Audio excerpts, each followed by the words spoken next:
Excuse me mister Shakib, দাঁড়ান। পালিয়ে যাচ্ছেন কেন?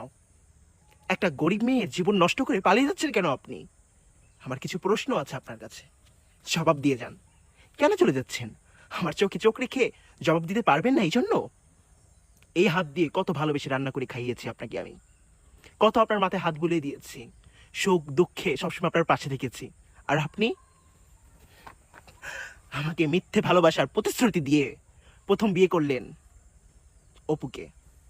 মেনে নিয়েছিলাম, ভাবলাম ওটা ভুল, ও ভুল করেছে, তাও ভালোবেসেছিলাম। দ্বিতীয় বিয়ে করলেন বুবলিকে, তারপরেও আশায় রেখেছিলাম না আমার মনের মানুষ আমার কাছে ফিরে আসবে। কিন্তু আপনি এটা কি করলেন? আমি তো 203কে মেনে নিয়েছিলাম। আপনি আমাকে নায়িকা বানানোর স্বপ্ন দেখিয়ে বিদেশ থেকে নায়িকা এনে সিনেমা করেন। বাহ মিস্টার সাকিব, বাহ। এইটাই যদি প্রতি